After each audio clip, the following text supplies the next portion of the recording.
Shalom, shalom, peuple de Dieu, bonsoir, bonjour, ça dépend du lieu que vous êtes. Nous sommes en direct sur notre plateau Radio TV Ama Africa World, la radio du donner et du recevoir.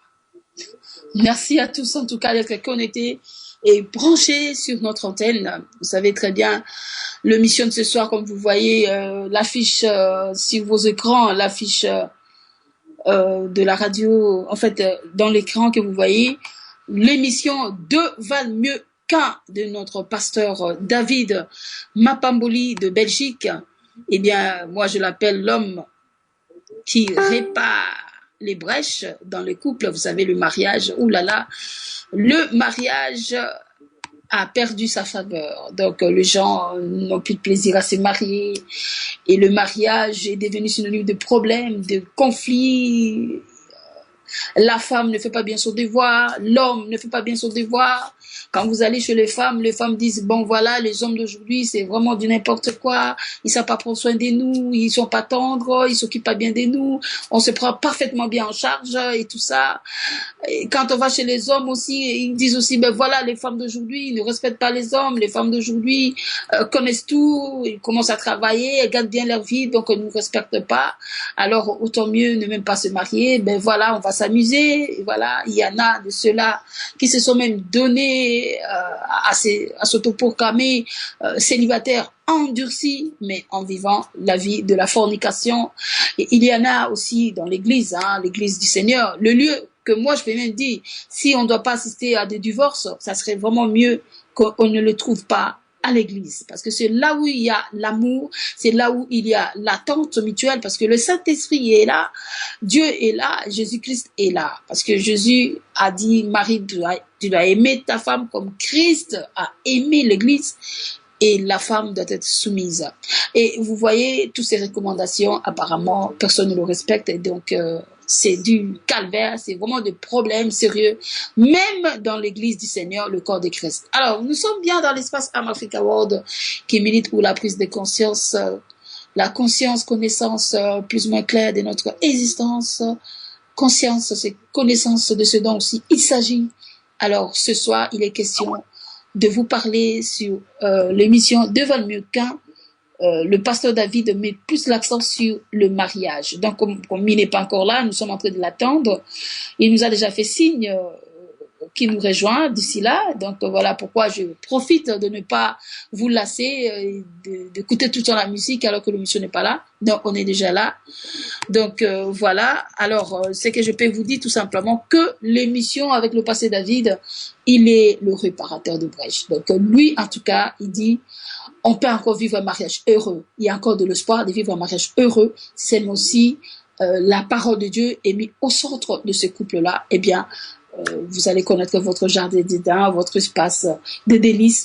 Et Dieu aidant, vous allez vaincre le combat de mariage. Vous voyez, moi j'ai toujours dit que le mariage est tout un ministère parce que quand on ne maîtrise pas du côté de la famille, eh bien, je ne pense même pas qu'on pourrait réussir du côté du ministère. Ça, c'est vraiment quelque chose de très important. Voilà pourquoi, en attendant que le pasteur David nous rejoigne, donc nous sommes toujours en attente, et s'il a peut-être, on ne sait pas comment, et alors, c'est ça, on est en train de l'attendre, donc veuillez m'excuser, ne voyez pas, je suis en train de taper dans les claviers parce que je lui écris, et il est un peu bloqué par encore un autre petit souci. Donc nous sommes à l'attente, chers amis, donc veuillez patienter, veuillez vraiment patienter pour recevoir notre pasteur David Mapamboni. Voilà, donc nous allons attendre. Donc moi je vous fortifie et je dis tout simplement au peuple de Dieu, le pasteur est une bénédiction pour le corps de Christ. Voilà, donc restez à l'écoute. Je rebalance encore la musique de frère Emekanou sur le premier jour et après nous allons continuer notre émission. Merci.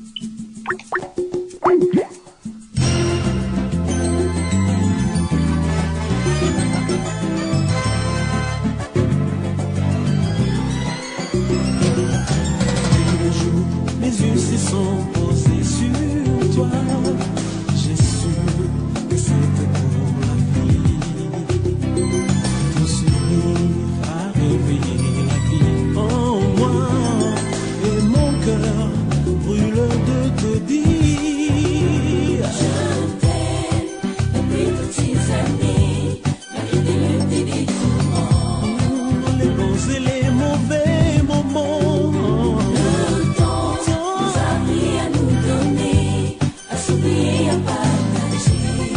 Si j'ai pu persister, c'est parce que tu étais à mes côtés.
t'aime, ti amo.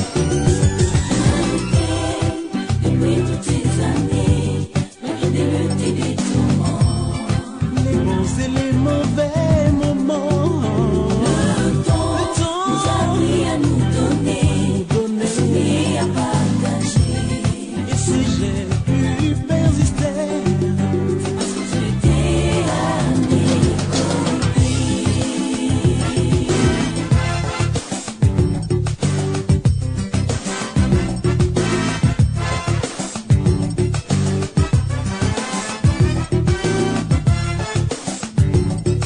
Je t'aime. I love you. Te quiero. Ti amo. Je t'aime, je t'aime, je t'aime. Je t'aime. I love you, love you, love you, baby. I love you. Te quiero, mi amor. Te quiero. Ti amo, ti amo, ti amo. Je t'aime, je t'aime, je t'aime. Je t'aime. I love you, I love you, I love you. I love you. Nalingaka yo, nalingi yo, nakolingaka yo. Onde naponi yo, mama ya bana nanga. Ti amo. Yo kotika ngai te, sana ntango pasi.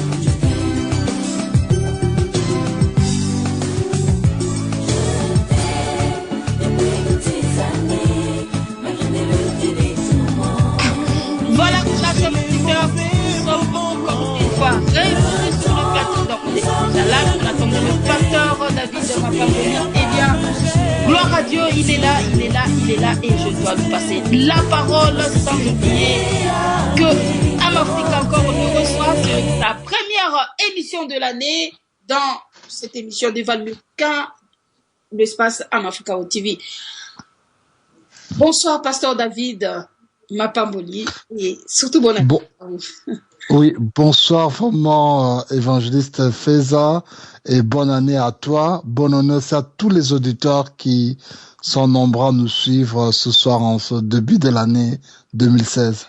Vraiment, les débuts de l'année commencent bien avec un thème assez important, le mariage, Amen. rendez-vous du donner et du recevoir. Bon, vous savez que nous aussi, dans notre chaîne, on dit bien à chaque fois que c'est une chaîne de rendez-vous du donner et du recevoir aussi. En fait, nous disons pas le Gloire à Dieu. mais nous disons seulement que la chaîne radio du donner et du recevoir, parce que nous faisons des transactions, nous communiquons, nous donnons et nous recevons aussi. Donc, ce qui veut dire que aujourd'hui, avec le mariage, finalement, nous sommes curieux aussi de savoir qu'est-ce que cela veut dire. Donc, le peuple vous écoute de partout, que les gens ont le soif de réparer dans leur mariage, ceux qui sont en voie de divorcer. Eh bien, écoutez, ne divorcez pas encore. Écoutez un peu ce message, peut-être ça va vous faire du bien. Et ceux-là qui sont en voie de mariage, eh bien, préparez-vous à ces rendez-vous du donner et du recevoir.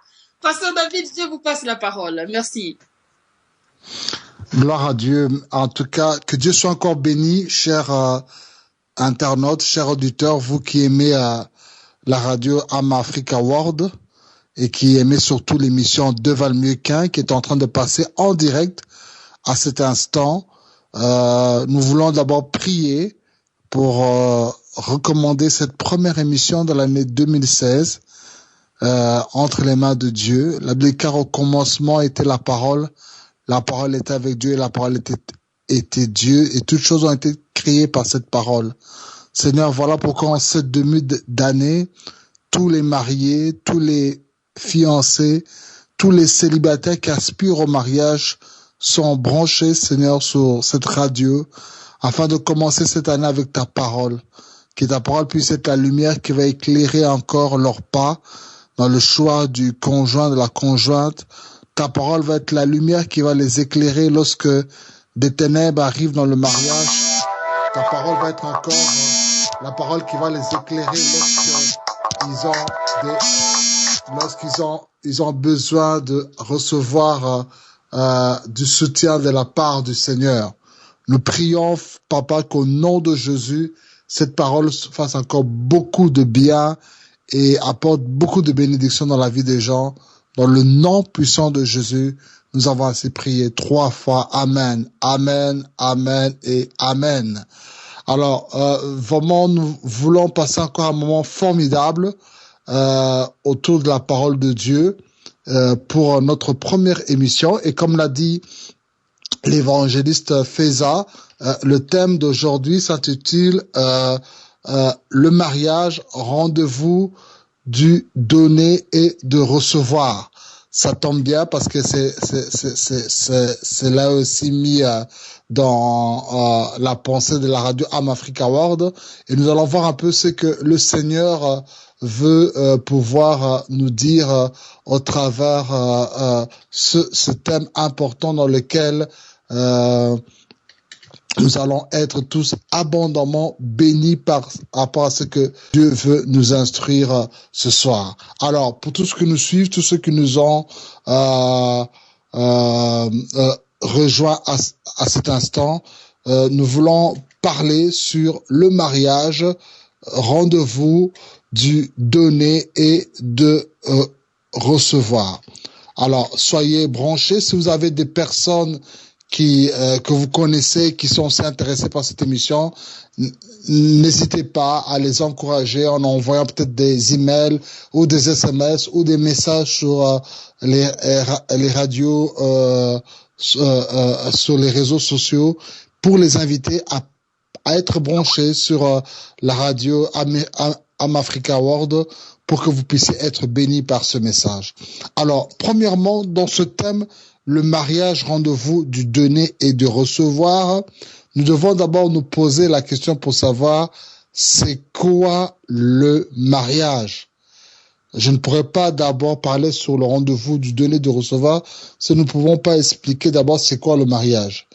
Le mariage, c'est d'abord l'union légale entre deux personnes. L'union légale, c'est-à-dire que c'est quelque chose qui n'est pas fait de manière illégale.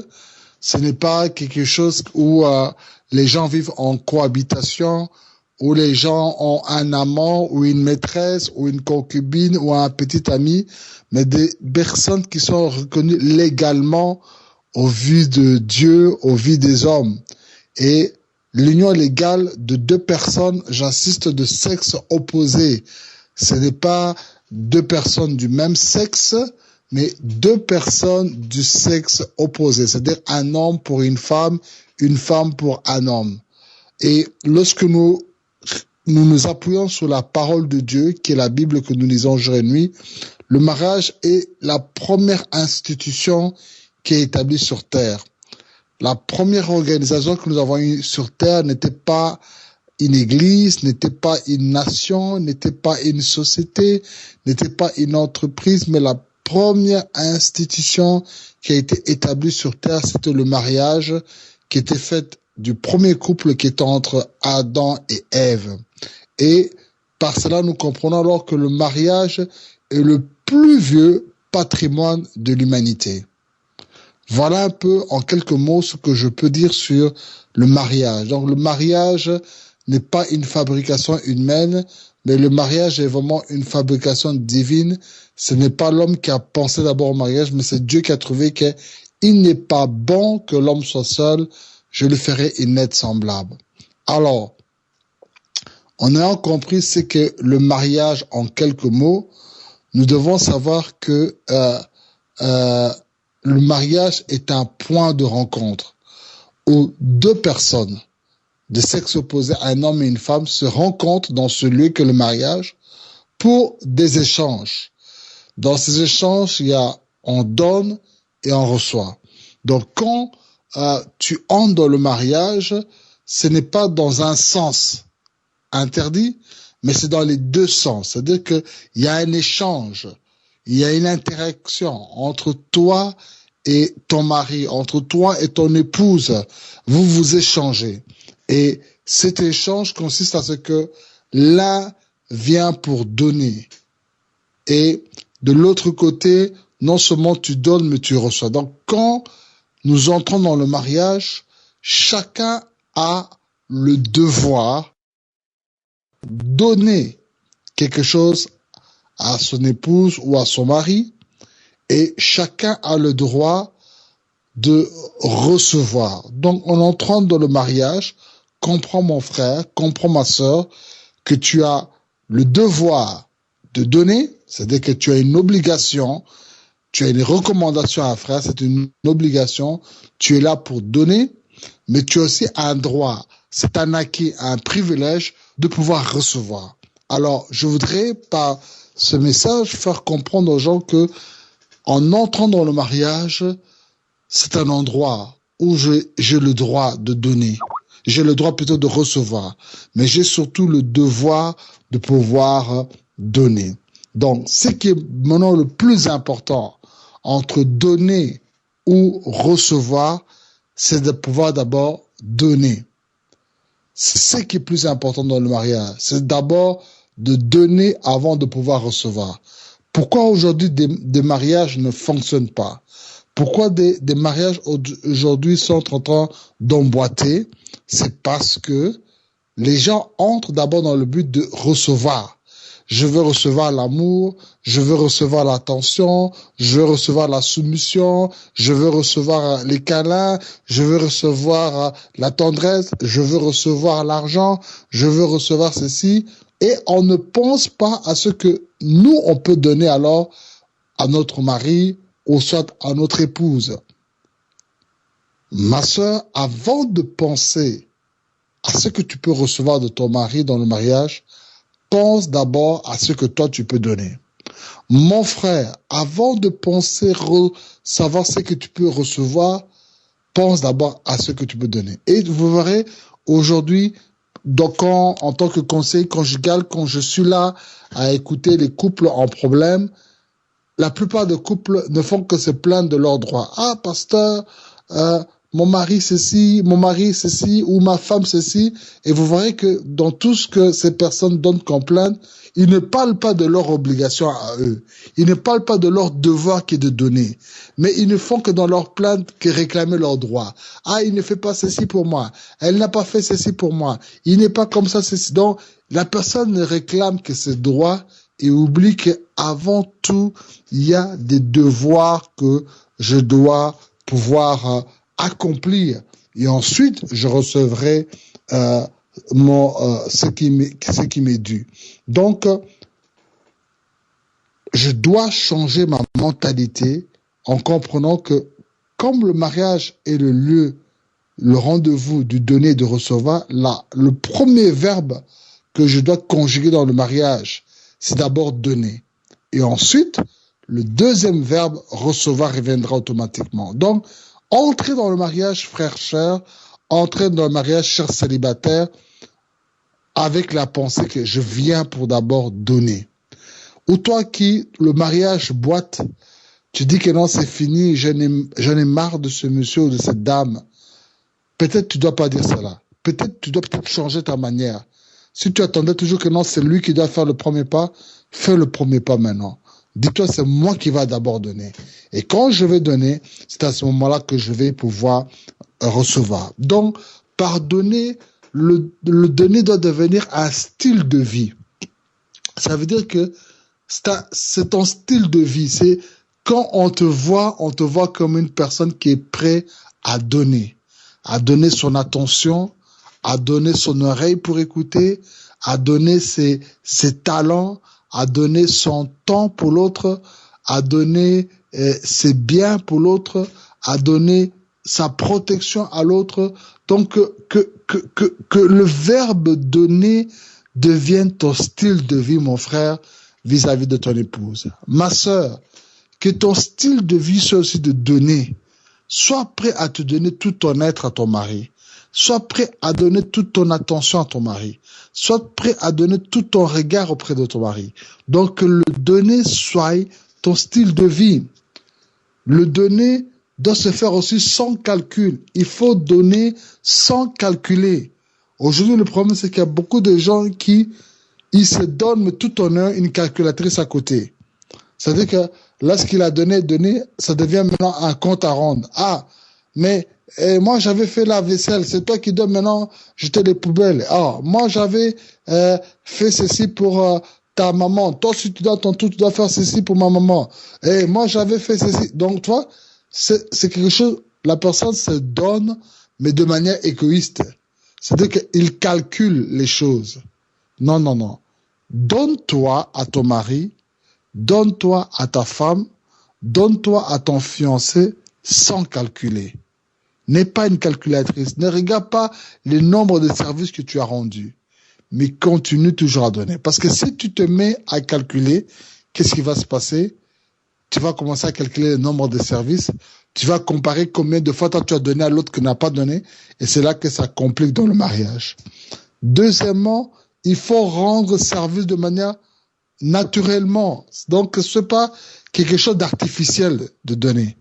Il y a d'autres qui donnent par contrainte. C'est-à-dire qu'il ne voulait pas se donner à l'autre, mais parce que il est contraint, alors il se donne à cela.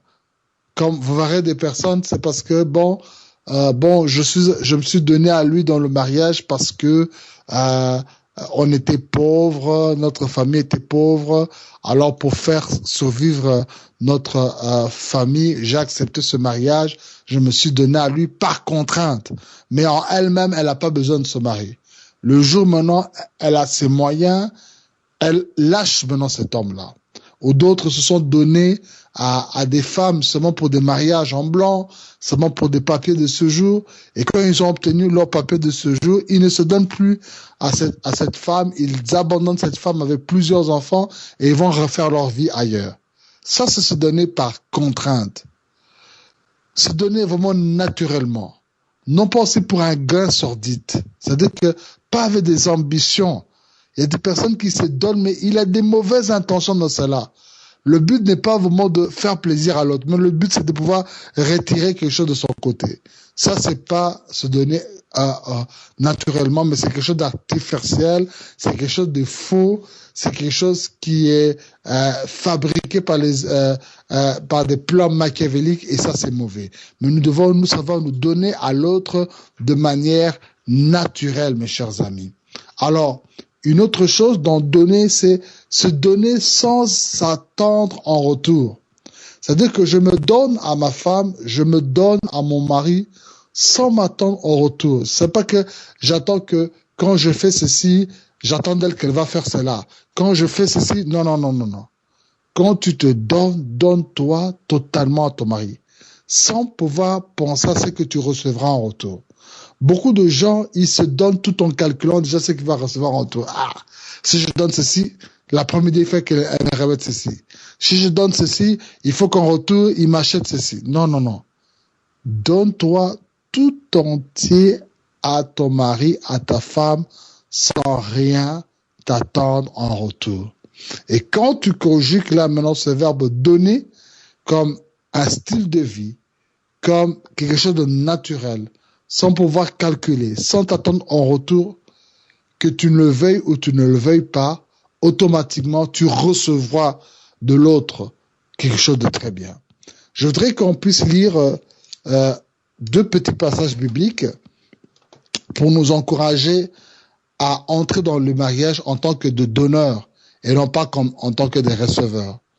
On va lire un passage à cet instant dans le livre de Matthieu, chapitre 10, le verset 8. Matthieu, chapitre 10, verset 8. Écoutez ce que la parole de Dieu est en train de nous dire dans Matthieu, chapitre 10, le verset 8. Écoutez la parole de Dieu.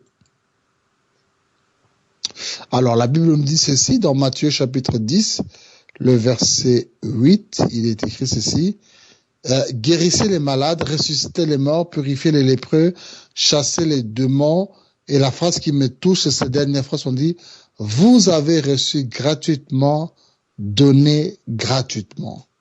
Dieu veut que nous soyons des donneurs, et des donneurs qui donnent gratuitement, des donneurs qui donnent sans réclamer un cachet en retour, des donneurs qui donnent sans aucune condition, des donneurs qui donnent sans aucun calcul. Donc, ma sœur, ce que Dieu attend de toi, c'est que tu donnes à ton mari gratuitement de ton attention, de ton amour, de ta tendresse, de ton hospitalité, de ta serviabilité.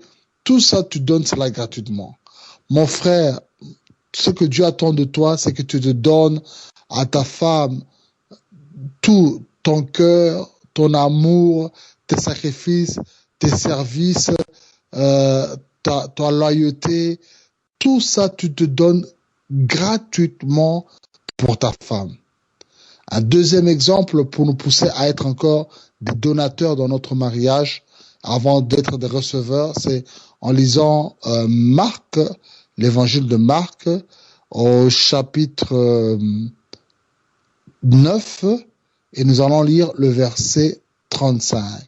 Marc, chapitre 9, le verset 35, qu'est-ce qu'il nous dit dans ce passage? Il est écrit ceci.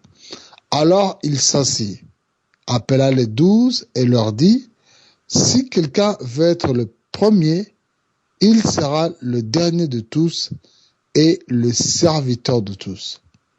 Ici, Jésus dit cette parole parce que ses disciples en chemin se sont disputés pour savoir qui sera le plus grand, qui aura la place auprès de Jésus, qui aura tout ceci.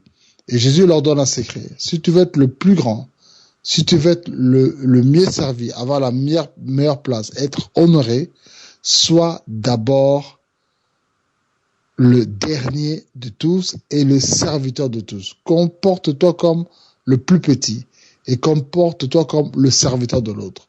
Et donc, pour être des donateurs dans notre mariage, tu dois te comporter comme en étant un serviteur pour ton épouse, comme étant une servante pour ton mari. Comprends que je suis au service de ma femme. Je suis d'abord là pour lui rendre service. Et toi aussi, en tant que femme, tu te dis que non, je suis d'abord là pour rendre service à mon mari. Et lorsque vous conjuguez ces verbes de donateur, automatiquement, la réception va venir. La multiplication va venir. On va lire alors un passage pour montrer que lorsqu'on donne, on reçoit. C'est Jean, chapitre 3, le verset 16. Ça, c'est le passage biblique qui résume toute la Bible entière. Jean, chapitre 3, verset 16. Et je crois que c'est le verset biblique le plus populaire parce que partout l'évangile est prêché dans le monde entier. Ce passage est toujours dit.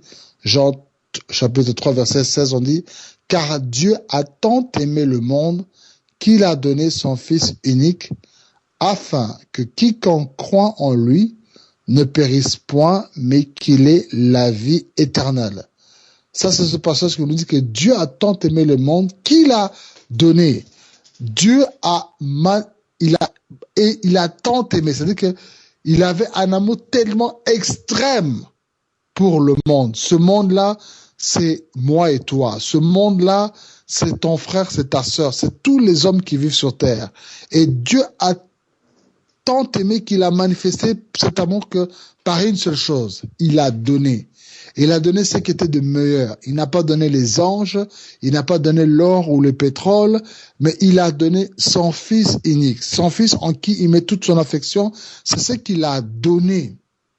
Quand tu aimes ton mari, quand tu aimes ta femme, cet amour, tu vas le manifester en donnant.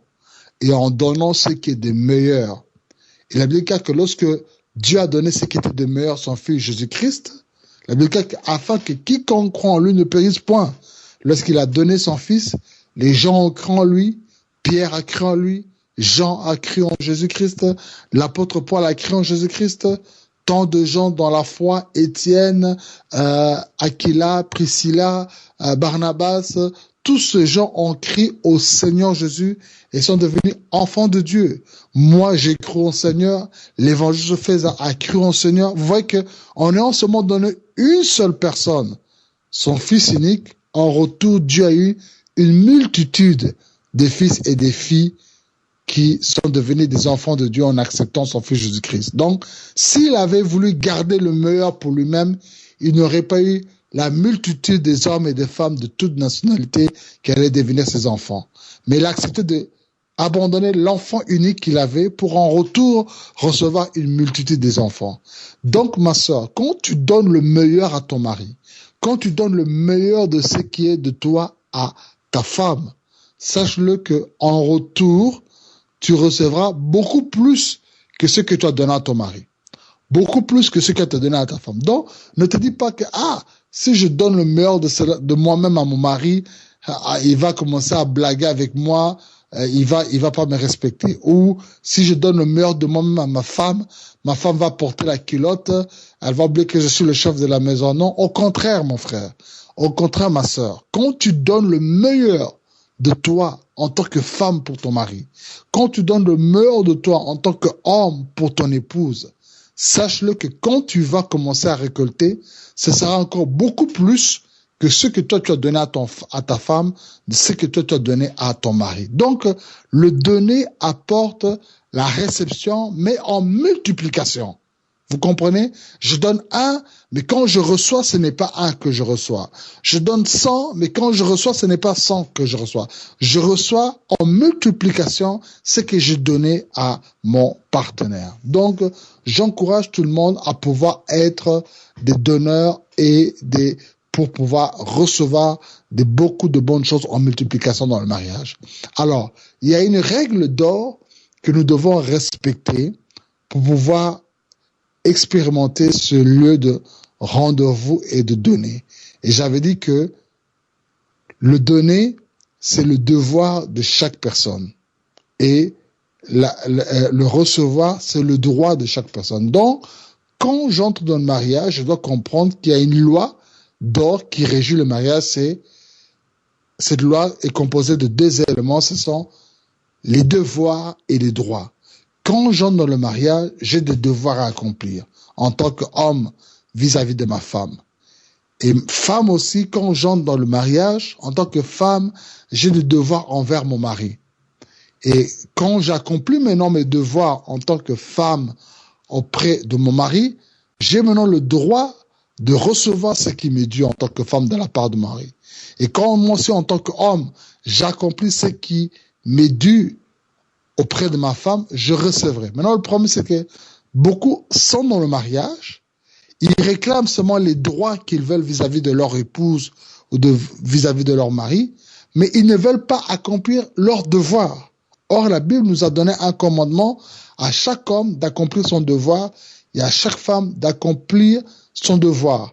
Et la Bible nous montre que chaque homme, lorsqu'il accomplit son devoir, la femme reçoit ce qu'elle doit avoir et le mari aussi reçoit ce qu'il doit avoir. On va lire un passage dans Éphésiens, chapitre 5, le verset 22 à 23. Éphésiens, chapitre 5, vous allez prendre la Bible là où vous êtes. Éphésiens, chapitre 5, et nous allons lire le verset 22. Et on peut lire jusqu'au verset 33. Donc, Éphésiens chapitre 5, le verset 22, jusqu'au verset 33. Éphésiens chapitre 5, le verset 22, jusqu'au verset 33. Donc, je vais lire prendre ce texte et nous allons faire la lecture ensemble dans le nom de Jésus. Écoutons ce que la Bible nous dit. Femmes, soyez soumises à vos maris comme au Seigneur, car le mari est le chef de la femme, comme Christ est le chef de l'Église qui est son corps, dont il est le sauveur. Or, de même que l'Église est soumise à Christ, les femmes aussi doivent être à leur mari en toutes choses. Marie, aimez vos femmes comme Christ a aimé l'Église et s'est livré lui-même pour elle, afin de la sanctifier par la parole, après l'avoir purifiée par le baptême d'eau, afin de paraître devant lui, cette Église glorieuse, sans tache, ni ride, ni rien de semblable, mais sainte et irrépréhensible. C'est ainsi que les maris doivent aimer leurs femmes comme leur propre corps. Celui qui aime sa femme s'aime lui-même, car jamais personne n'a haï sa propre chair, mais il la nourrit et en prend soin, comme Christ le fait pour l'Église, parce que nous sommes membres de son corps. C'est pourquoi l'homme quittera son père et sa mère, et s'attachera à sa femme, et les deux deviendront une seule chair. Ce mystère est grand. Je dis cela par rapport à Christ et à l'Église. Du reste, que chacun de vous aime sa femme comme lui-même et que la femme respecte son mari. Waouh! Un passage formidable que nous venons de lire. Dans ce passage, nous voyons cette règle d'or qui consiste à pouvoir accomplir son devoir qui est de donner et bénéficier de son droit qui est de recevoir. Nous voyons ainsi qu'on demande à l'homme d'aimer sa femme. On demande à l'homme d'honorer sa femme. On demande à l'homme de prendre soin de sa femme. Et on demande aussi à la femme de respecter son mari. On demande à la femme de se soumettre à son mari. Et on illustre cela comme l'exemple de Christ et l'Église, son épouse. On dit que le mariage est un mystère par rapport au rapport de Christ et à l'Église. Donc nous comprenons par cela que il y a certaines responsabilités que le mari a envers sa femme. Par ce texte, nous voyons que le mari doit aimer sa femme. Donc, frère, parmi l'un de tes devoirs prioritaires, c'est je dois aimer ma femme. Le mari doit aussi avoir des égards pour l'état physique de sa femme. Dans d'autres passages, on dit que la femme est un être faible. Donc, tu dois considérer que ta femme comme un sexe plus faible, et comme elle est un sexe plus faible, tu dois avoir de la considération pour son état physique, et elle est beaucoup plus faible que toi physiquement. Le mari doit nourrir sa femme, tant sur le plan physique, mais aussi sur le plan de la nourriture spirituelle. Nous voyons que Dieu avait donné l'ordre à Adam. Adam, garde le jardin. C'était à Adam que Dieu avait donné le commandement de sa parole. Et Adam avait le devoir de faire respecter la parole que Dieu lui avait donnée auprès de sa femme Ève. Donc l'homme a la responsabilité aussi de nourrir spirituellement sa femme par la parole de Dieu. Le mari doit prendre soin de sa femme. Quand tu t'aimes toi-même, tu prends soin de ta chair, tu fais toi ce que tu puisses bien manger, tu fais toi ce que tu puisses bien te laver, être en bonne santé, ne pas manquer de vêtements, avoir un beau, joli teint, bien te coiffer, tout ceci. Et donc, c'est tout à fait aussi normal que tu dois aussi savoir prendre soin de ta femme. Je regrette quand je vois des hommes qui ont des montres en or, des bagues en or, tout ceci, mais sa femme n'a même pas un objet d'or sous son corps. De voir des maris qui sont bien coiffés, tout ceci, mais sa femme, les cheveux, jamais ne fait ce qu'un jour défrisé ou fait une coiffure avec une mèche ou quoi, elle est toujours 24 heures sur 24 avec un voile sur la tête. Non, tu dois, de la même manière que tu aimes prendre soin de toi-même, tu dois aussi apprendre soin de ta femme. Le mari doit vivre dans la joie avec sa femme. Tu dois faire de la femme de ta jeunesse la joie de ta vie. Le mari doit éviter de montrer une mauvaise humeur à sa femme. Tu dois toujours te donner ton enthousiasme, ta gentillesse à ta femme. Le mari doit aussi assumer son rôle de chef auprès de sa femme. C'est très, très, très important. Et par rapport à ce texte, nous voyons aussi que à son tour aussi, la femme aussi a des responsabilités spécifiques envers son mari. C'est que la femme doit être une aide pour son mari. La femme doit être là pour diriger la maison. Elle doit veiller sur ce qui se passe dans la maison. La femme doit aimer aussi son mari. La femme doit être soumise à son mari. Être soumise à son mari implique que la femme n'a pas à se mettre à la place de son mari ou bien être au-dessus de lui. Mais cette soumission a une limite. C'est-à-dire que il y a toute chose, mais ne doit pas se soumettre à son mari lorsque son mari lui demande à faire des choses qui sont contraires à la parole de Dieu. C'est-à-dire que si son mari va voler, il dit, ma femme, tu dois aussi aller voler, tu dois te soumettre. Non, elle ne le fera pas. Si son mari se drogue et il lui dit, non, tu dois aussi te droguer parce que si tu te drogues pas, tu te soumets pas à moi. Non, là, elle ne le fera pas parce que ce sont des choses qui sont contraires à la parole de Dieu. La femme doit respecter son mari. La femme doit être un bon exemple pour son mari.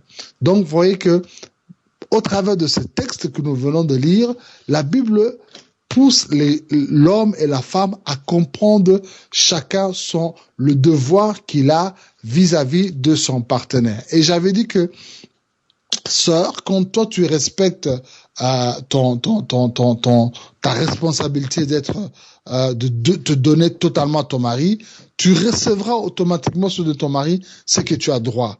Et frère, à ton tour, toi aussi, si tu te donnes totalement à ta femme, tu recevras en centuple ce que tu as droit auprès de ta femme.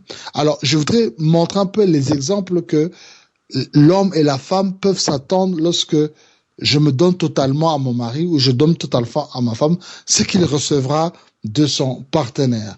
Prenons d'abord l'exemple, lorsque une femme se donne totalement à son mari, qu'est-ce qu'elle va commencer à recevoir de la part de ce mari? Je voudrais prendre un exemple que j'ai pu énumérer dans mon bloc-notes et on va pouvoir voir ce que quand une femme se donne totalement à son mari, lorsqu'elle remplit ses devoirs, quels sont les différents droits qu'elle recevra de la part de son mari. Alors, ce que nous allons comprendre dans les différentes idées que je voudrais expliquer ici, c'est que quand ma soeur, toi, tu donnes à ton mari ce qui est tes droits, tu vas voir que ton mari va te considérer comme une bénédiction pour lui. Parce qu'il y a que celui qui trouve une femme trouve le bonheur. Il est écrit qu'un homme peut hériter de son mari des biens et des maisons, mais une femme intelligente est un don de l'Éternel. Donc, quand une femme se donne totalement à son mari, elle va sentir que la considération. Son mari va considérer sa femme comme une bénédiction. Son mari va sans cesse louer Dieu pour lui remercier de lui avoir donné une femme comme cela et d'être heureux avec cette femme. Donc, ma sœur, quand tu te donnes totalement à ton mari, tu recevras de la considération. Et ton mari va tout le temps offrir des louanges auprès du Seigneur pour le remercier de lui avoir donné une femme fantastique et extraordinaire comme toi. Alors, une autre chose, c'est que quand tu te donnes totalement à ton mari, tu vas recevoir les compliments de ton mari. Ton mari va tout le temps te complimenter en disant que non, il va se féliciter de toi, que tu es une femme qui prépare bien la cuisine, c'est une femme qui arrange bien le lit, c'est une femme qui prend bien soin de la maison. Tu vas t'attendre à recevoir des compliments. Des fois, ton mari ne te donne jamais des compliments parce que tu ne te donnes pas totalement à lui. Mais si tu apprends à te donner totalement à ton mari, tu vas commencer à recevoir les compliments de la part de ton mari. Alors, une autre chose encore, lorsque une femme se donne totalement à son mari, tu vas recevoir la protection de ton mari. Ton mari va jamais chercher à te nuire, il va jamais chercher à te faire souffrir, il va toujours tout faire pour t'épargner de la souffrance et veillera toujours à ton bien-être. Apprends-toi à te donner à ton mari et tu recevras la protection de ton mari.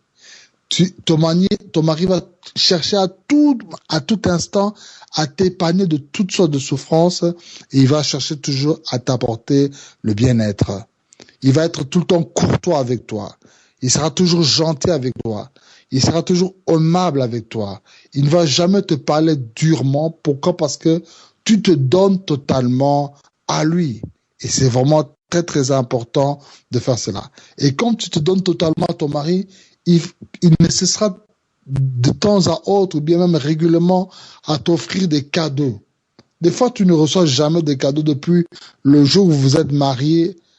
Tout cela parce que tu ne te donnes pas totalement à ton mari. Mais quand tu te donnes totalement à lui, il va tout le temps être poussé. Non, cette femme, non, c'est un don du ciel. Je dois lui offrir des cadeaux. Donc, c'est vraiment très, très important.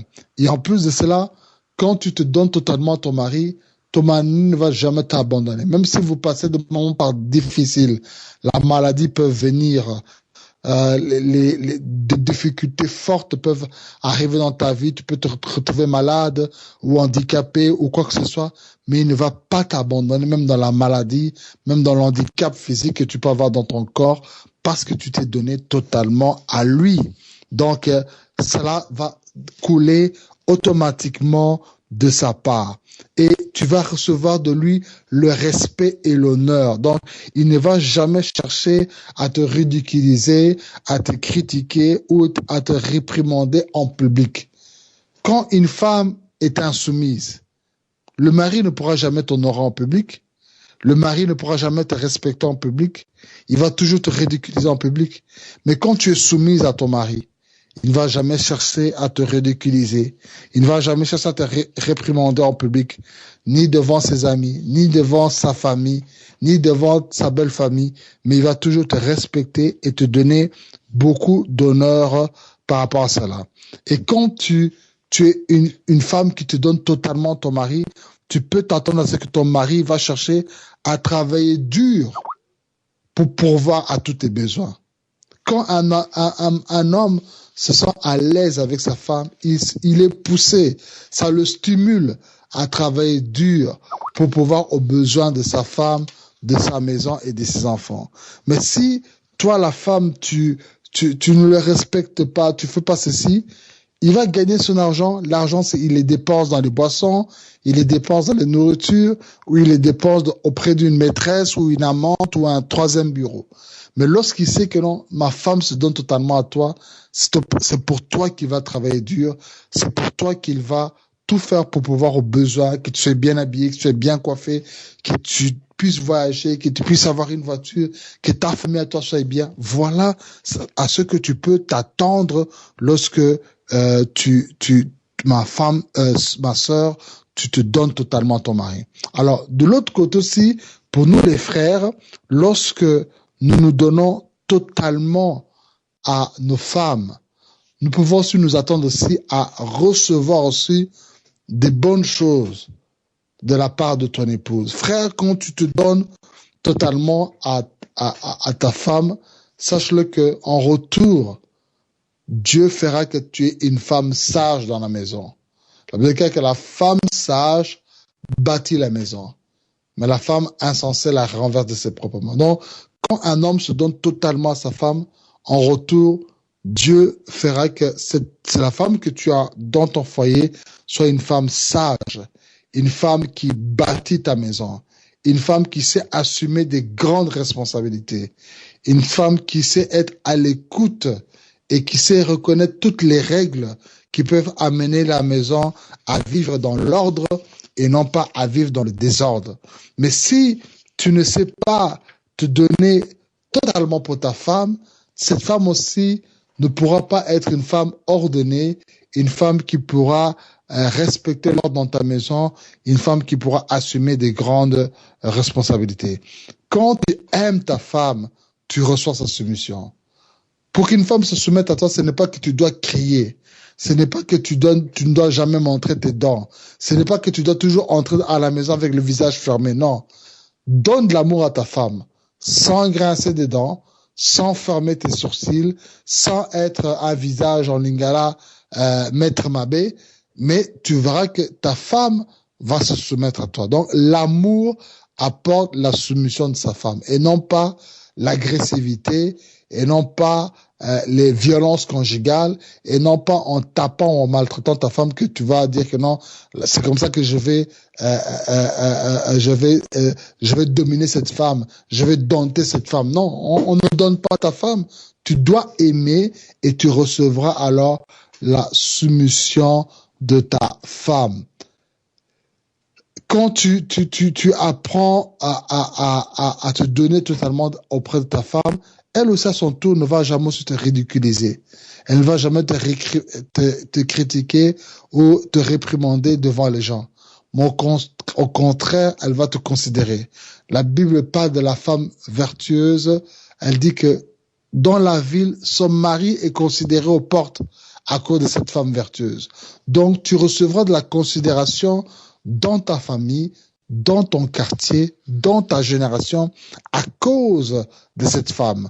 Mais pour que cette femme puisse t'apporter cette considération, comprends que moi d'abord, je dois donner le meilleur de moi-même à ma femme pour qu'à son tour, ma femme puisse m'accorder de la considération. Et cette femme, quand tu te donnes à elle, elle va te soutenir, même en temps de pauvreté, même en temps de maladie, même où lorsque la santé est vraiment dans le plus pire des états, mais parce que tu t'es donné totalement à elle, elle va comprendre que non, je dois soutenir mon mari dans le bonheur comme dans les épreuves. C'est une femme qui va pas te lâcher. Mais si tu ne savais pas te donner totalement à elle, elle peut facilement te lâcher lorsque le pire arrive dans votre mariage. Et donc, c'est une femme qui va tout faire pour rendre votre maison heureuse. Elle va faire que une atmosphère de paix règne dans ta maison.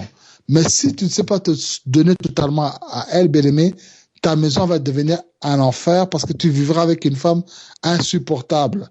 Dans le cas que vaut mieux habiter à l'angle d'un toit d'un arbre, à l'angle du toit d'une maison, que de vivre avec une femme querelleuse. Dans le cas que une femme querelleuse, fait beaucoup plus mal qu'une carrée dans le dent. Donc, si tu ne sais pas te donner totalement à ta femme, tu ne pourras pas recevoir la soumission de ta femme. Cette femme va être une femme querelleuse.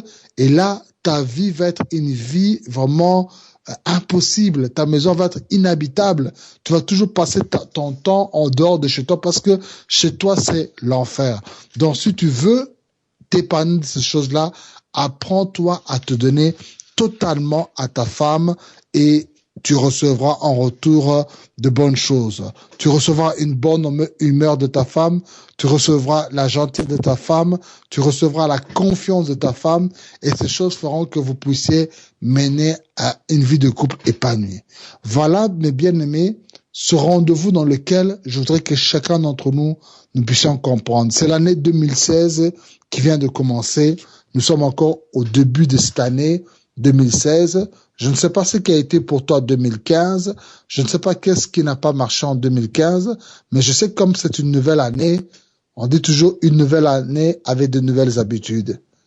Faites que cette année nouvelle puisse, dans votre mariage, ce soit le rendez-vous de donner et de recevoir.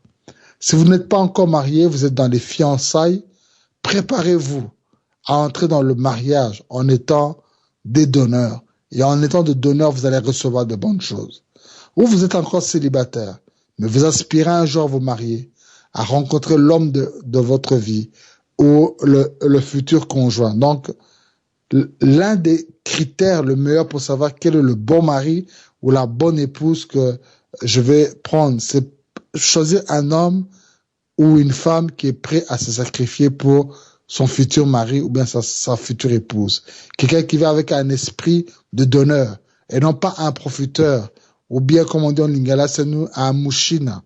Non, tu dois venir avec l'esprit de donner parce qu'il y a plus de bonheur à donner qu'à recevoir. Voilà un peu la pensée que Dieu m'a mis à cœur de pouvoir partager avec vous ce soir, chers téléspectateurs, sur ce rendez-vous du donner et de recevoir qui est dans le mariage. Je voudrais maintenant prier avec vous pour que vous puissiez, chacun d'entre vous, assumer vos responsabilités. Que vous ne puissiez pas être comme Adam et Ève, qui n'ont pas assumé leurs responsabilités, qui n'ont pas été un couple modèle pour nous aujourd'hui. Quand ils ont péché, Dieu leur a dit qui a mangé le fruit de l'arbre interdit. Adam, comme non, ce n'est pas moi, c'est la femme. La femme dit ce n'est pas moi, mais c'est le serpent. Personne ne va assumer sa responsabilité. Mais je voudrais que toi, ce soir, ou à n'importe quelle heure où tu me suis à cet instant, en live ou en rediffusion, que tu prennes la responsabilité aujourd'hui. Non, aujourd'hui, je ne veux plus jeter la pierre sur mon mari ou sur ma femme, mais je veux d'abord assumer ma responsabilité. Je ne veux pas penser d'abord à ce que je peux recevoir, mais ce que je peux donner d'abord. Et nous allons prier le Seigneur. Papa, laisse que cette parole, ta parole qui est plus tranchante, qui n'est pas deux tranchants, cette parole puisse pénétrer les cœurs. La semence de ta parole puisse produire des fruits maintenant. Tu as été le meilleur modèle pour nous. Tu as donné et en retour, tu as reçu. À notre tour, nous qui sommes dans le mariage, apprenons à donner pour nos épouses, apprenons à donner pour nos maris. Et ceux qui ne sont pas encore dans le mariage, affermis-les à être de donateurs avant d'être des receveurs. Merci Seigneur pour toutes les vérités qui ont été proclamées, car vous connaîtrez la vérité et la vérité vous affranchira. Laisse que la connaissance de cette vérité libère les mentalités, libère les gens des dogmes qui ne vont pas en parallèle avec ta parole, libère les gens des mauvaises habitudes dans le nom de Jésus, afin de construire des foyers heureux, des foyers bénis et épanouis en cette année 2016. Reçois encore la gloire et l'honneur dans le nom puissant de Jésus-Christ. Nous avons ainsi prié. Amen, amen et amen. Gloire soit rendue à Dieu pour cette parole. Merci d'avoir suivi ce message. Je vais d'abord remettre la parole à l'antenne auprès de l'évangile Feza pour savoir si peut-être il y a une question ou une remarque ou une prière, et je reprendrai encore après si on me donne la parole. À vous, évangéliste Feza. Oui, alors vous m'écoutez là? Oui, très très bien. Ah ben voilà. J'aurais d'ailleurs même souhaité que vous priez à la fin, mais ça fait rien. Oui. On va prier pour le message en soi. Alors, les questions, il y en a toujours. Il y en a toujours les questions, vu que le thème aussi est très important. Il y a des hommes qui m'écrivent déjà là. Pasteur, on a beaucoup remarqué que, vous venez aussi d'ailleurs de le dire tout à l'heure, qu'on est là tout le temps pour réclamer nos droits, mais nos devoirs, nous l'appliquons pas. C'est-à-dire, c'est vice-versa, chez l'homme ainsi que chez la femme. Je vais pas prendre ma part de femme, mais je vais seulement généraliser pour aider tout le monde. Alors, maintenant, dans ce rendez-vous du donner, du recevoir, qui en premier doit d'abord donner? Est-ce que c'est le deux à la fois, ou il y a quand même une personne qui doit donner? Si on considère un peu le mariage qui est comparé avec Christ et l'Église, Jésus-Christ aussi, il a fait ça avec son Église, et il recommande aussi à son Église d'obéir aussi à ses préceptes. Qui en premier, dans ce rendez-vous du donner, du recevoir, va beaucoup plus donner en premier? Ou bien, c'est réciproque? Ok, gloire à Dieu. Parce que le donner, il faut toujours que quelqu'un commence en premier. Est-ce que c'est d'abord une personne qui doit d'abord donner? Est-ce que c'est la femme qui doit se donner, ou c'est l'homme qui doit se donner? J'aimerais un peu savoir, avoir cette réponse. Question qui est très très intéressante. Donc, premièrement, ce que je veux dire, c'est que quand on regarde dans la Bible, avec le premier mariage qui était entre Adam et Ève, nous voyons que le premier homme, Adam, c'est lui qui a manifesté le premier acte en aimant sa femme. Il a dit, voici l'os de mes os, la chair de ma chair. Et en retour, c'est la femme maintenant s'est attachée à l'homme pour devenir une seule chair, elle s'est soumise. Quand on regarde maintenant l'exemple du deuxième Adam qui est Jésus-Christ, la Bible dit que c'est Adam, c'est le deuxième Adam, Jésus-Christ, qui a d'abord aimé l'Église alors que l'Église ne l'aimait pas, et l'Église s'est soumise maintenant à Christ. Donc la responsabilité, la première responsabilité est donnée à l'homme parce que c'est lui qui est considéré comme le chef dans la famille. Amen. Mais est-ce que cela ne devienne pas aussi un chantage pour les femmes, parce que certaines femmes ne veulent pas faire elles ne veulent plus faire aucun pas, ne plus faire aucun effort, c'est dire que non, c'est l'homme qui doit tout faire. Donc, tu vois, donc, dans l'ordre de priorité, c'est vrai que l'homme a le devoir de faire le premier pas, mais que ce soit pas aussi un échappatoire pour la femme de ne rien faire sans se dire que non, bon, c'est seulement la responsabilité de l'homme. Mais que chacun d'entre nous puissions assumer nos responsabilités, que non, je me soumets et je reçois l'amour de mon mari, et j'aime ma femme et je reçois alors la soumission de ma femme. Mais en premier pas, c'est toujours la responsabilité de l'homme, parce que quand le péché est entré, c'est la femme qui avait mangé en premier, mais quand Dieu a posé la question, il a posé d'abord la question à Adam, parce que c'est lui qui avait la responsabilité de veiller sur son mariage en obéissant à la parole que Dieu avait dit de ne pas toucher aux fruits interdits. Donc vraiment, nous les hommes, nous avons ce premier pas à faire, à emboîter le pas, et quand nous emboîtons le pas, nos épouses suivent cela. Mais nos épouses, quand nous emboîtons le pas, ne faites pas de la résistance. Vous aussi, à votre tour, emboîtez aussi le pas, quoi. Oui, pasteur, j'ai compris déjà votre réponse. Moi, j'essaie d'aider aussi les auditeurs qui m'écrivent aussi, parce que je vais pas trop temps redire les mêmes questions qui reviennent à chaque fois, mais j'essaie de résumer. Alors, premièrement, cette première question, c'est d'abord la mienne, parce que j'ai compris déjà la façon dont vous avez parlé de recevoir, le rendez-vous de donner et du recevoir. Et alors, il fallait d'abord commencer à situer les choses. Premièrement, vous avez déjà dit, et heureusement, Dieu soit loué, que normalement, la première de personne à donner, c'est l'homme. Parce que normalement, si on compare, parce que le mariage, vous avez lu le passage vous-même, que c'est un mystère qui remonte jusqu'à l'église, à Christ et à l'église.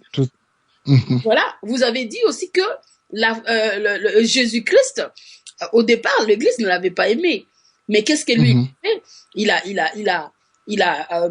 a donné de son amour. Mais non seulement l'amour. Jésus-Christ a vu que cette femme, parce que moi je trouve même que sur la terre nous sommes encore des fiancés, il a vu que cette femme elle est sale. Et que il a voulu maintenant se sacrifier pour la sauver.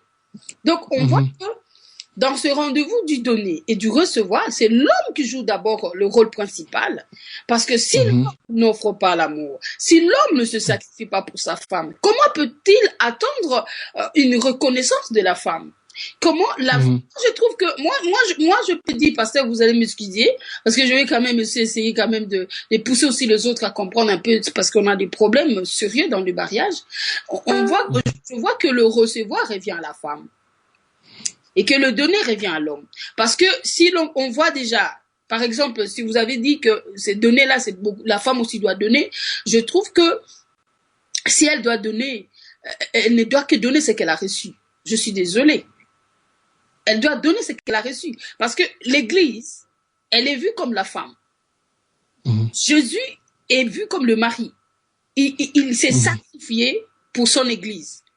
Et l'Église, en voyant, parce que vous l'avez dit, pasteur, tout à l'heure, vous avez dit que quand le mari peut peut-être tomber malade, c'est-à-dire vivre maintenant le pire de sa vie, la femme va maintenant dire, non, je dois soutenir cet homme. Mais pourquoi? C'est en guise de reconnaissance. C'est-à-dire que la femme est comme celle qui est là, comme un récipient, parce que bon, son nom en hébreu, Isha, c'est défini comme un récipient qui reçoit. Donc, ça dit que nous rendons culte à nos maris, nous sommes reconnaissants à nos maris, en guise, c'est-à-dire en retour de ce que eux ils ont d'abord donné en premier. Parce que si l'Église n'est pas honorée, parce que c'est Jésus qui la lave par l'eau de sa parole, c'est Jésus qui l'a dit une bonne robe pour couvrir sa nudité. Vous voyez que la femme n'a pas encore rien donné dans le temps. Elle n'avait rien offert.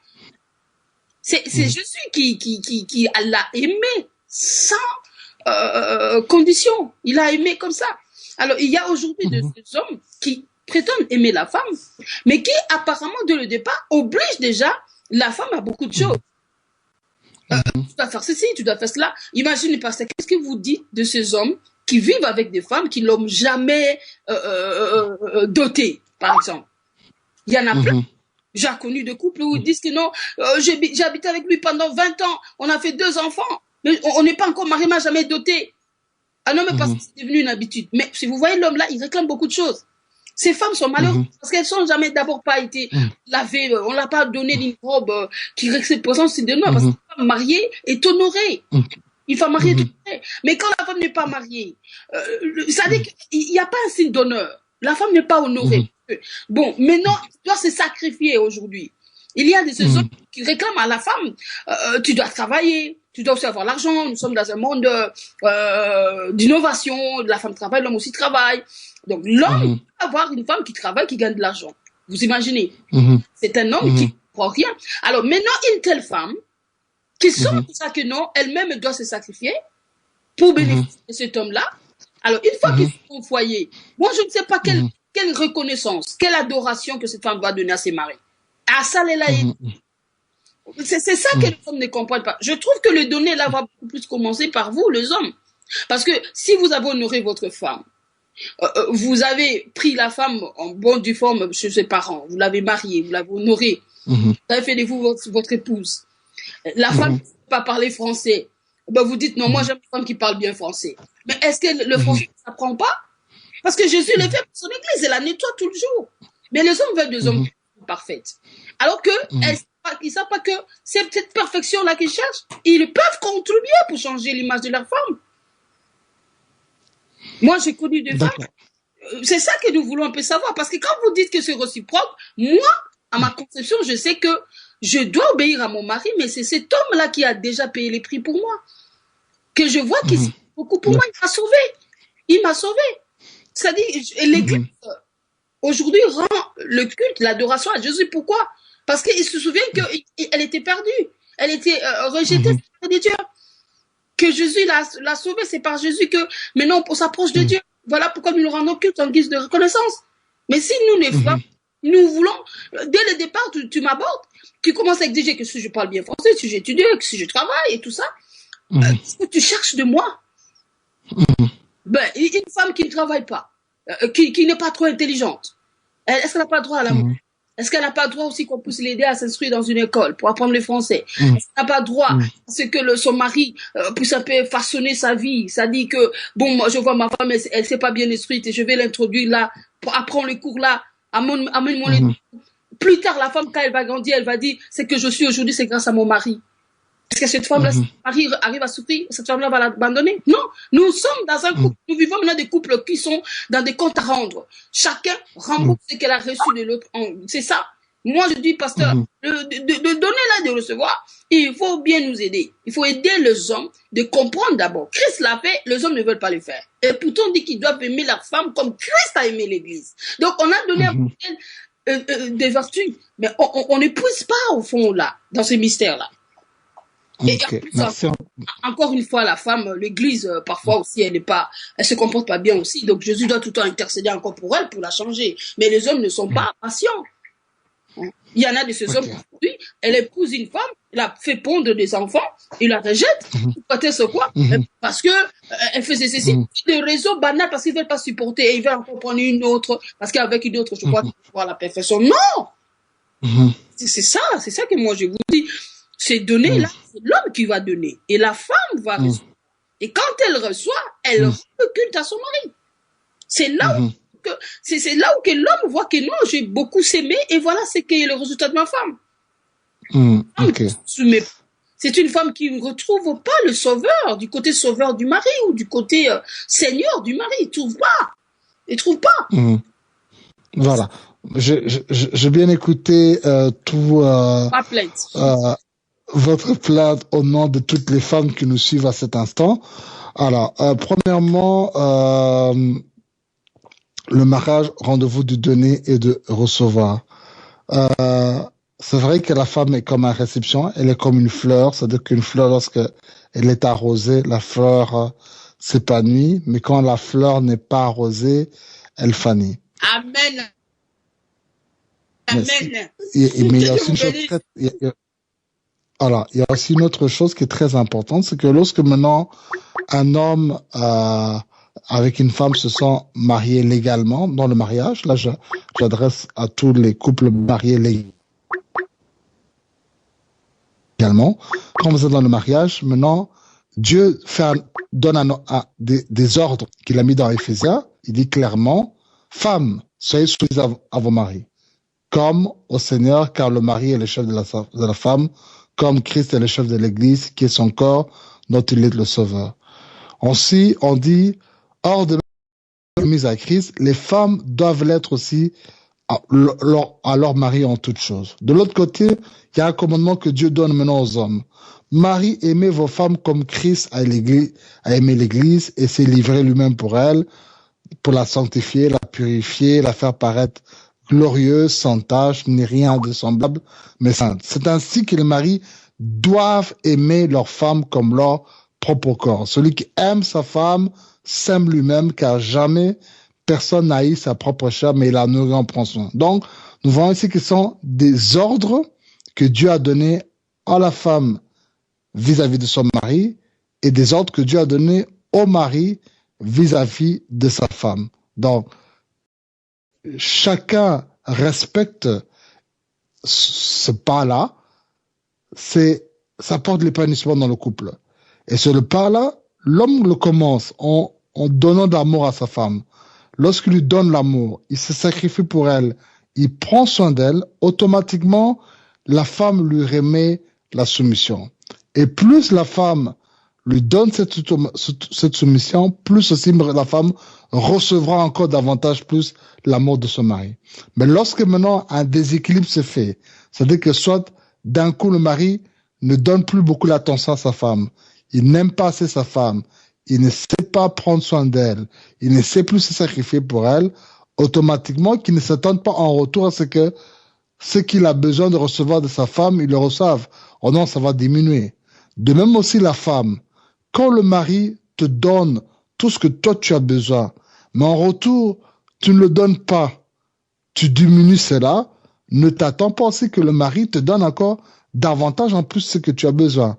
Donc, le premier pas est de l'homme, mais lorsque l'homme fait le premier pas, à fur et à mesure que la femme répond à cela, l'homme remet encore cela, la femme répond à cela, tout se trouve équilibré et ça porte l'épanouissement à l'église. Mais lorsque l'un se relâche, ou l'un néglige ce qu'il devait faire dans la responsabilité que Dieu a donnée, femmes, soyez soumises à vos maris, maris, aimez vos femmes, prenez soin d'elles, sacrifiez-vous pour elles, là ça amène le dégât dans le couple. Alors, pour ceux qui maintenant font des abus, comme les cas que vous avez expliqués, ou d'autres, ils ne sont pas mariés légalement, mais ils réclament tant de choses. Non, une personne qui te prend dans la cohabitation, qui te prend dans le terme en lingala que nous appelons yakatovanda, il ne veut pas t'honorer comme Christ a honoré l'Église en la rendant glorieuse sans tache ni rite. Ça, c'est pas un homme pour lequel tu peux encore espérer longtemps. Si un homme t'aime réellement, il va tout faire. Si même il doit rester avec un seul pantalon, mais il va tout faire pour honorer cette femme et la marier. Nous avons l'exemple de Jacob.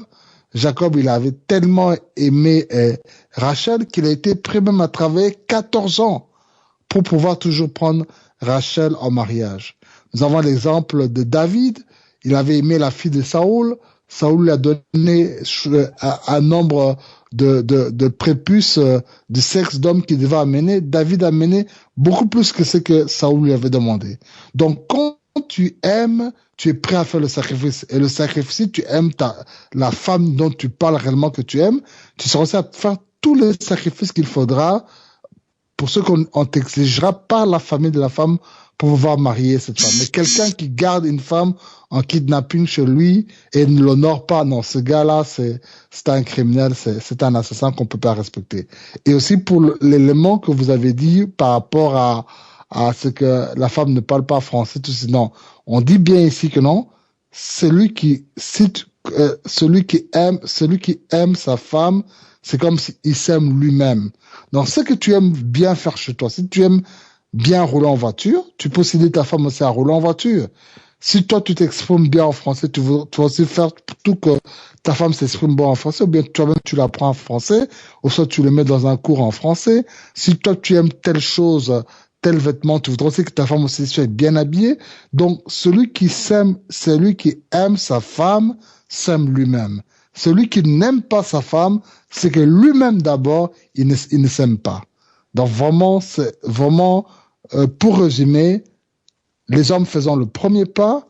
Deuxièmement, les femmes qui, quand vous suivez notre pas, plus vous donnez cette soumission, plus l'homme l'aime, plus l'homme aime, plus l'homme aussi reçoit la soumission de sa femme. C'est comme une balle de ping-pong, hein. Tu donnes, tu reçois, tu donnes, tu reçois, tu donnes, tu reçois. Et troisièmement, n'abusez pas. Si vous vivez dans la cohabitation, dans les yakatovanda, si vous réellement vous aimez votre épouse, vous ferez tout pour vous battre pour la marier. Mais les gens qui sont là seulement pour recevoir et sans pouvoir marier la personne, ça, ce sont des brigands et il faut pas penser à faire un avenir avec de telles personnes. Voilà un peu, en quelques mots, ce que je peux dire par rapport à cette question que tu as soulevée concernant ce que les femmes attendent des hommes par rapport à cela, quoi. Merci, pasteur. Donc, je pense qu'on va plus vous retenir longtemps, mais j'ai quand même aussi une autre question par un auditeur qui vous suit aussi à partir de Oui. ça. Mhm. Voilà, donc les femmes viennent de Vénus. Selon ça, c'est encore la science ou le truc, je sais pas qu'est-ce qu'ils ont écrit là, que les femmes sont Mhm. compliquées. Et alors, qu'advient-il si on donne, on se sacrifie, mais on ne reçoit rien en retour? Qu'est-ce qu'on doit faire une fois qu'on est marié? Voilà. Donc, je disais que donner, c'est se donner, quand on donne, c'est sans retour. C'est-à-dire que même si tu donnes et que tu ne vois pas les choses arriver aujourd'hui, mais un jour tu verras que tu recevras en retour. Donc, si le frère, il a l'impression qu'il donne le plus dans le mariage, mais en retour il ne reçoit pas beaucoup, qu'il ne s'arrête pas, qu'il continue toujours à donner, et à un moment il va commencer à récolter. Parce que la loi de la semence, c'est une loi universelle. L'homme ne récoltera que ce qu'il a sémé. Et donc, qu'il continue toujours à donner. Et s'il est réellement avec la femme de sa vie, la femme va se mettre aussi un jour maintenant à redonner ce qu'elle a reçu de la part de l'homme. Donc, que l'homme ne se relâche pas de pouvoir donner ce qu'il doit à sa femme. Et un jour, il va récolter cela, quoi. Ça, c'est clair, ça, c'est clair. C'est de récolter à Ouais. chaque. C'est comme la fleur aussi. Quand elle est arrosée, elle s'embellit. Mhm. Et quand elle Mhm. s'embellit, elle pleut au regard. Donc, voilà. Mhm. Les hommes doivent aussi retenir ça. Et si le donner semble être le plus important, je vais lire ce qu'on m'a écrit, les donner semblent être le plus important que le recevoir. Comment Mhm. la femme va-t-elle donner? Et l'homme aussi, comment va-t-il donner? Je pense que vous l'avez déjà dit pendant que vous avez... Ouais, bon, je vais quand même le dire. Peut-être que certaines personnes nous ont suivis au moitié de l'émission, ou bien peut-être vers la fin du message. Mais donc, j'avais dit que c'est vrai, il y a plus de bonheur à donner qu'à recevoir. Et lorsque on donne, ce qu'on va recevoir est toujours beaucoup plus que ce qu'on va donner. Et pour donner, il y a plusieurs manières qu'on peut donner. Par exemple, pour l'homme, c'est l'amour que tu peux donner à ta femme, c'est le sacrifice que tu peux faire pour elle, c'est la manière dont tu peux prendre soin d'elle, c'est la manière dont tu peux protéger ta femme, il y a tant d'autres choses. La femme aussi, en retour, ce qu'elle peut donner à son mari, c'est sa soumission, ça peut être sa gentillesse, ça peut être sa serviabilité, ça peut être tant de choses qu'elle peut faire, le bien-être dans la cuisine, à manger, les conseils qu'elle peut donner à l'homme, le soutien qu'elle peut donner à l'homme lorsqu'il passe par des temps difficiles. Et ce qu'elle donne, c'est ce qu'elle va recevoir. Donc vraiment, c'est très important de comprendre qu'il y a plus de bonheur à donner qu'à recevoir. Et lorsqu'on donne, on recevra toujours beaucoup plus que ce que nous avions donné, quoi. Voilà un peu ce que je peux dire en quelques mots par rapport à la question de nos éditeurs qui viennent de soumettre. Ok, merci en tout cas. C'est que je peux dire tout simplement que nous sommes contents de ce message. Donc, il n'y a pas d'autres questions parce que les autres, je l'avais résumé par la première question.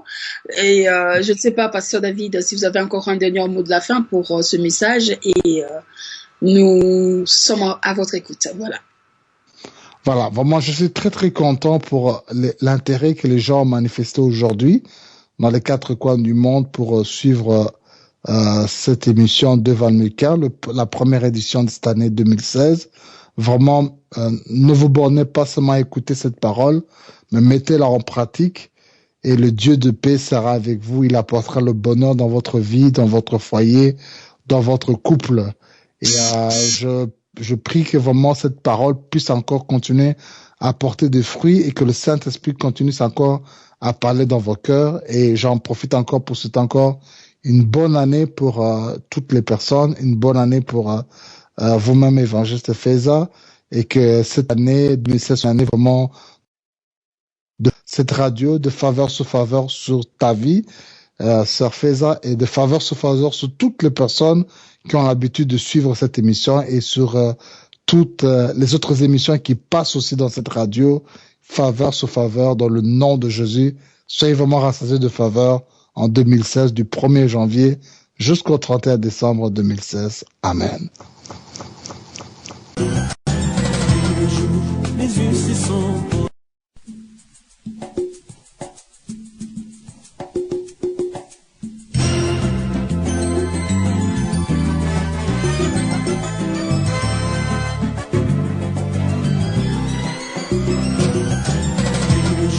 Les yeux se sont posés sur toi. J'ai su que c'était pour la vie.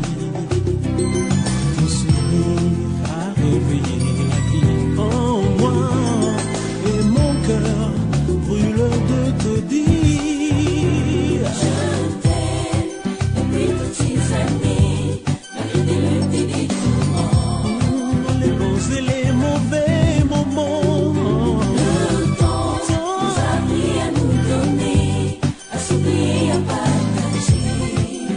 J'ai pu persister, c'est parce que tu étais à mes côtés.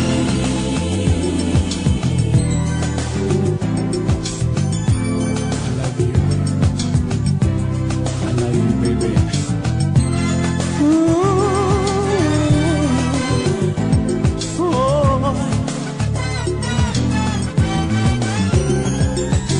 Car tu ne perdras jamais ta beauté.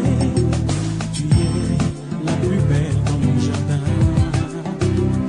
Si un jour tu partais, je te rattraperai. Car toi et moi, c'est pour la vie. Dieu nous a unis. Je t'aime depuis toutes ces années, malgré les luttes et les tourments, les bons et les mauvais moments.